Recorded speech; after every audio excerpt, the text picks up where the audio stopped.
Hello, I'm Harley Schlanger. Welcome to our weekly dialogue with Helga Zepp-LaRouche, the founder and chairman of the Schiller Institute. It's July 7th, 2021. There have been a number of very significant strategic developments in the last days, many of which will be, I think, surprising to hear about for our English-speaking audience, since they're usually kept in the dark by the mainstream media they rely on. Helga, let's start with this discussion that went on between France's President Macron, Germany's Chancellor Merkel, and Chinese President Xi. This was quite significant, wasn't it? Yes, I think so, because they agreed on, to revive the China-EU investment agreement. This was, attacked in May by the European Parliament and halted. Then there were these sanctions back and forth. So it is important that Angela Merkel said that she wants to see that implemented as soon as possible. And President Macron also said that he wants to move ahead with it. Now, this is 4 days after the foreign minister of Lithuania, Gabrielius Landsbergis, basically had made a rather nasty intervention against Germany and France by saying that he wants to call an EU alliance of the 27 to end the dominance of Germany and France in the EU, basically to unify the EU position on China, or better, against China, because the present Lithuanian government is quite hysterically against China. So, that was Friday last week. So on Monday, President Xi Jinping, Merkel, and Macron had a virtual summit, and they discussed from the readouts. I mean, unfortunately, more one doesn't know, but from the readouts, it was a long list of subjects.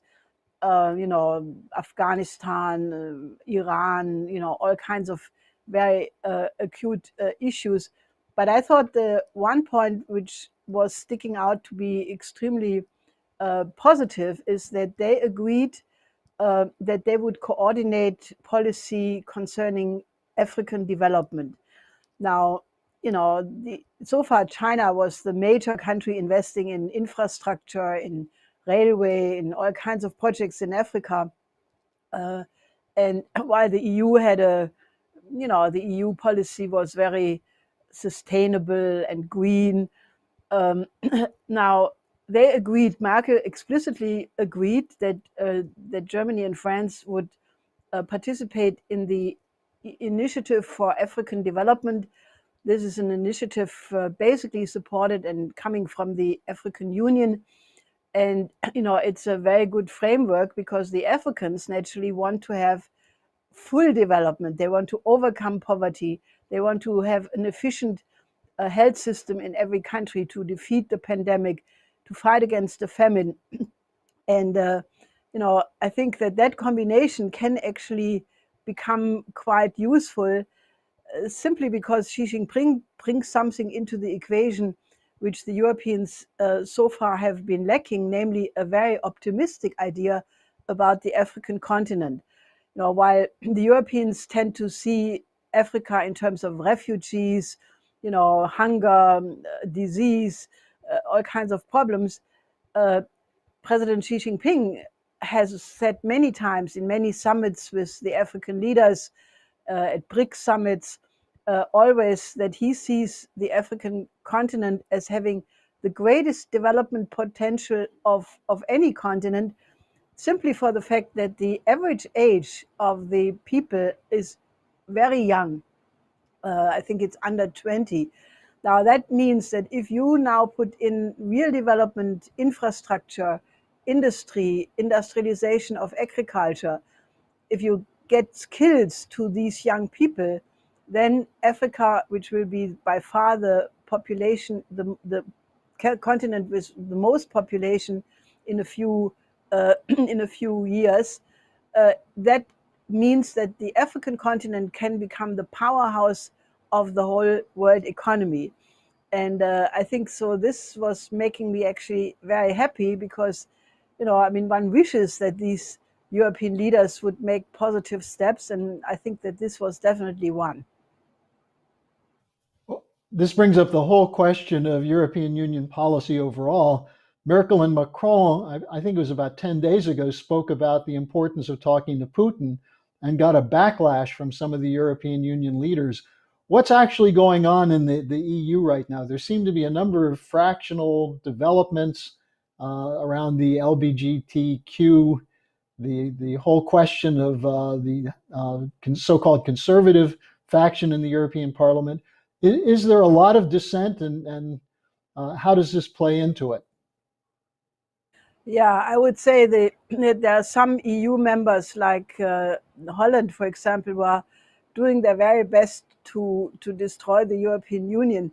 What happened was that Hungary uh, implemented a law which forbids that people belonging to the LGBT uh, community, that cannot be taught to children in school.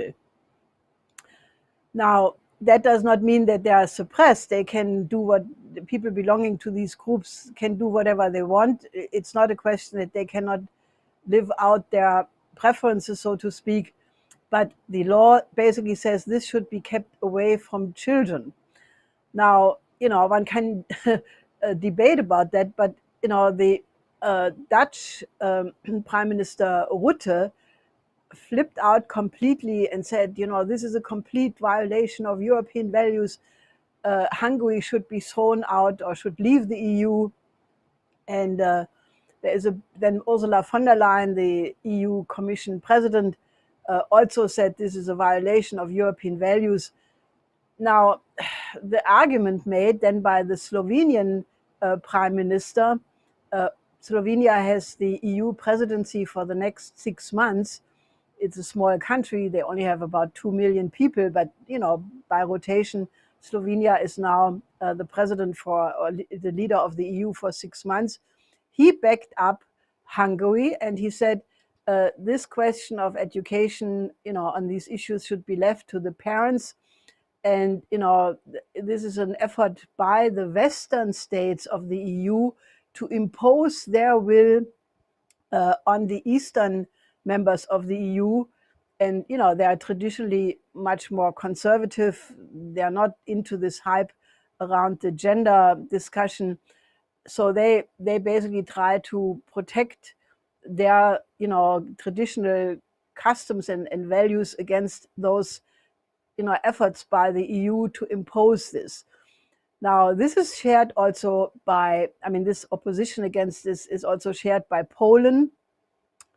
And also, I think it's definitely a majority view in many other Eastern European countries. So, I think the bashing of the EU, of these members, is just completely detrimental. So you have the conflict over Russia, which the Baltic states and Poland are completely crazy about. Then you have this so-called LGBT discussion, which divides the East and West, and then you have the conflict over China.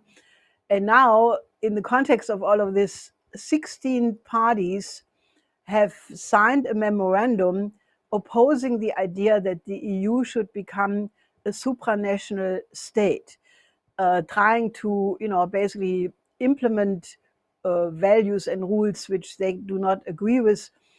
And, I think that this is, naturally Orban from Hungary. It's the Lega North. It's Marine Le Pen. But 16 parties is not little. They will form a faction in the European Parliament, which will have altogether 115 seats. So it's a significant bloc of people who do not agree with this European state and all the values which go with the liberal system. And I think the attitude of the European Union bureaucracy trying to bash these people and countries will just lead to a further disunity, and they're doing their best to destroy the European Union, which in my view, would not be the worst thing to happen, because we don't need this supranational bureaucracy. They're just like they're sitting on the EU countries like a big monster, sucking out taxes and entertaining their bureaucrats, and they are not representing the interest of the European members. So, if that construct would be replaced by what de Gaulle used to call, alliance of the fatherlands, that would be much better. European nations could be united as, an alliance of fatherlands and work together, and you don't need this additional bureaucracy. So I think these are very interesting developments. And if some countries, take a more rational attitude towards Russia and China, like recently demonstrated by Merkel and Macron, that's all for the better. So I think there is a lot in motion in Europe, and it's not all bad. Well, and it seems as though this is coherent with this push from the G7 and the NATO summit for a unilateral rules-based order, which is obviously running into opposition, the opposition to the Great Reset, to the Green New Deal. And we're seeing something, I think, interesting unfold around Afghanistan, with the US and I assume NATO forces are leaving. And now the whole question is the panic of, well, what happens now? Will it become setting a stage for future terrorist attacks? But underlying this is the whole question of how could you bring stability to this region? And I know you've spoken quite often about the prospects for bringing in the Belt and Road Initiative as one of the ways of organizing the neighbors to save Afghanistan from otherwise catastrophe. How would this work, Helga? Well, look, Afghanistan, this was a war where I have made the point that it was ill-defined from the very beginning, because, if you think that it was the 9/11 attack, which was the reason why NATO invoked Article 5. Now, this is a whole other subject, because the 9/11, as we have discussed many times on this program, was not exactly what the official story was in the 9/11 Commission. There are many, many question marks. Now, Bin Laden is long gone, so it was 20 years, already 10 years ago, we published in Germany a white book, basically by saying this war is ill-defined. If you don't define the enemy in a clear way, you cannot win. Then 2 years ago, in 2019, and in this white book, by the way, we blasted the fact that the opium production in the British occupied part of, or not occupied, where the British troops were, the opium production increased, I think, 40 times. So, we wanted to shut this down at the time.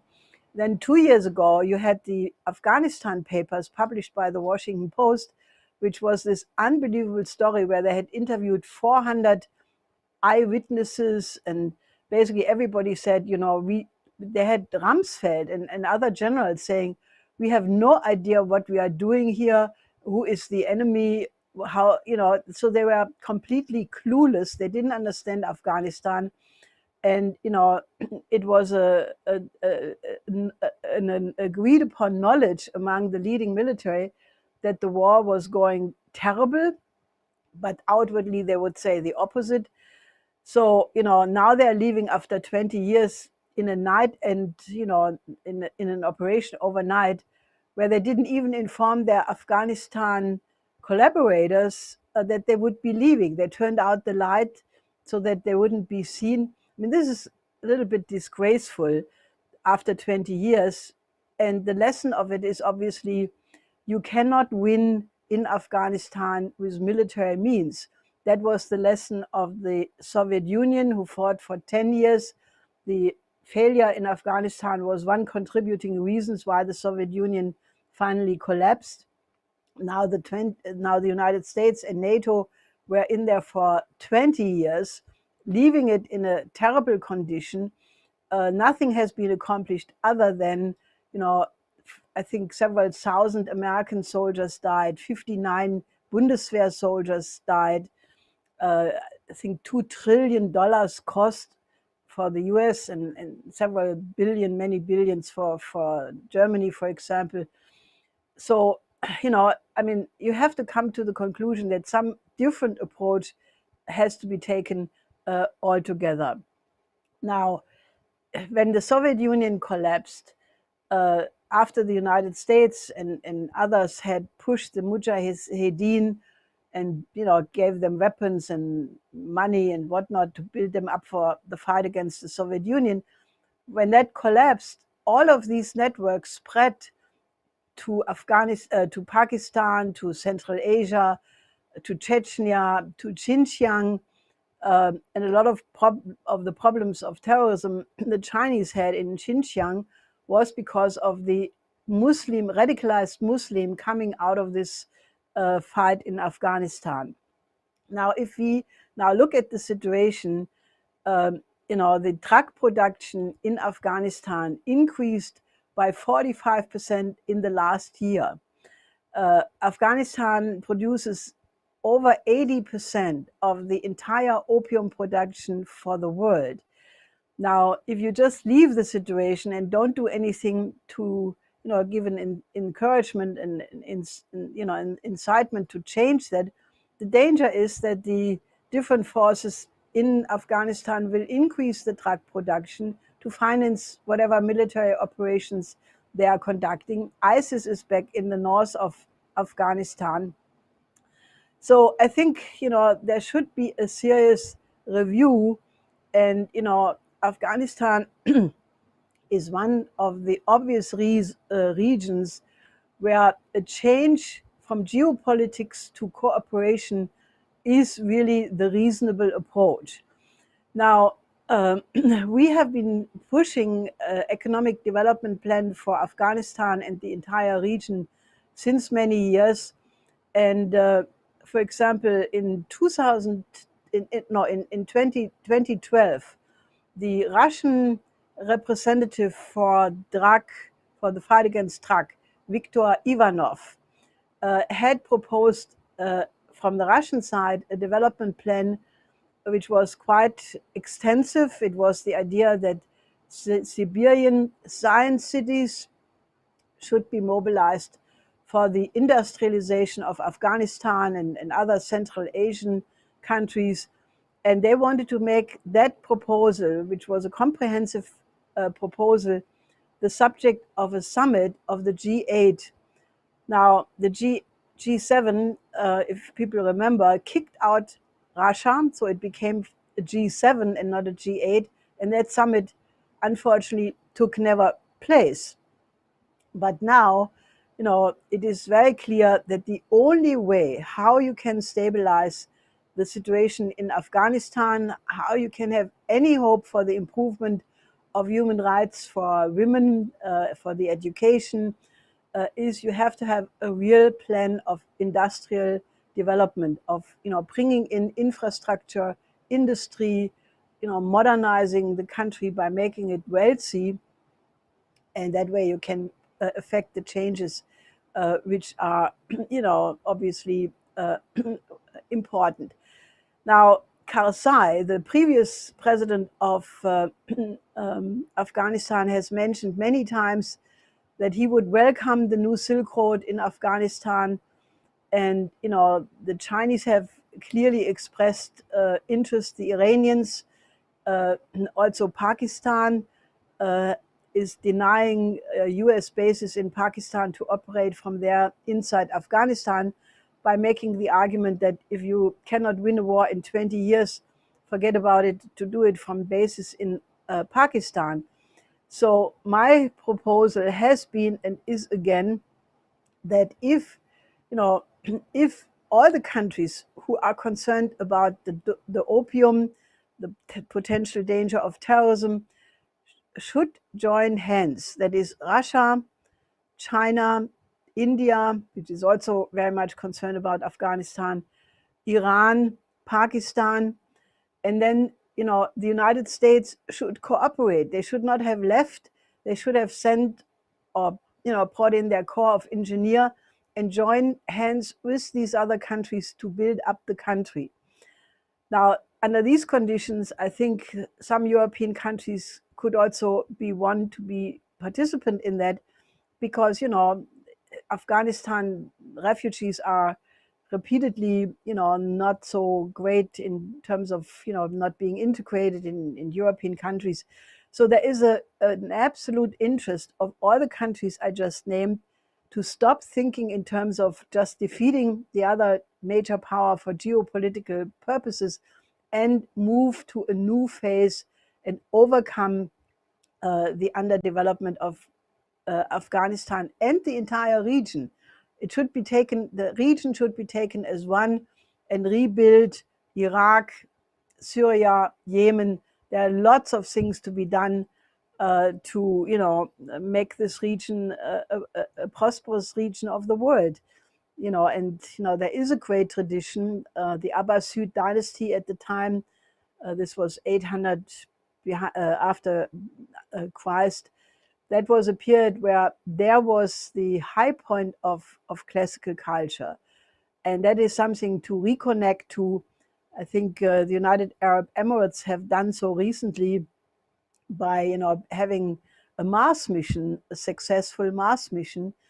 Now that means making leapfrogging over long periods of underdevelopment and catching up with the rest of the world in terms of avant-garde technologies.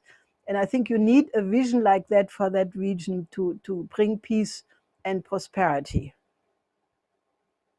And all of those countries you mentioned have been victims of the geopolitics, which guided the US and European interventions into the region. Now, there's one other development which is taking place outside the bubble, which has allowed most people to view the events in the world, the control by the media. And so people have no idea what's really going on, but it's actually quite fascinating. The 100th anniversary that's being celebrated of the founding of the Chinese Communist Party, which included a very spectacular event of I guess it was the Conference of Party Leaders, which was addressed by Xi Jinping. Give people a sense of what this represents, because this is, when you talk about overcoming underdevelopment, this is actually the history of modern China. Yeah, I mean, I know that when the word communism is mentioned, many people have a heart attack and drop dead. But, China is not the kind of communism like what you had in the Soviet Union or in the GDR or other Warsaw Pact countries. It is Chinese socialism with Chinese characteristics. And, you have to understand the 200 years of Chinese history to understand what has happened. The century of humiliation, where China was attacked by many countries, including European colonial powers, Japan, the Opium Wars. So when the Communist Party was founded in 21, this was in the context of the Versailles Treaty, where China had won an important part of World War I, but then they were cheated from getting returned the former German colony. It was given to Japan. That was one of the contributing elements leading to the 4th of June movement. Naturally, the emergence of the young Soviet Union at that time was an inspiration. So a small group of cadres started to form the Communist Party. Sun Yat-sen was an important factor in the beginning. Then there was the split with the KMT, the Kuomintang, civil war. Eventually, the Japanese were making war again. Finally, the Chinese Republic was founded in 49. They had incredible difficulties in the beginning, overcoming the underdevelopment which was left by the colonial powers and the civil war. And only after 78 and Deng Xiaoping making the reform and opening up policy, this Chinese economic miracle developed. Now, I can only suggest to people who want to, rather than having prejudices and ignorance on the subject, which is prevalent among most people, they please take some time and try to study the history of China from a Chinese perspective. It doesn't help you at all if you come with a, Eurocentric or America-centric perspective and just take a hammer and try to, force the Western democracy into these countries. Some countries have traditions of 5,000 years, like China, India, much of the Middle East. And, if you try to just impose your very young, I must say, Western value system on these ancient cultures, it does not work. You cannot bring democracy to Iraq. I think the lesson should have been learned, not in the simplified way it was attempted. So take some time. I'm sure that you can still watch on YouTube or somewhere the cultural program of these festivities. This was called Epic Journey, and it was a quite incredible spectacle.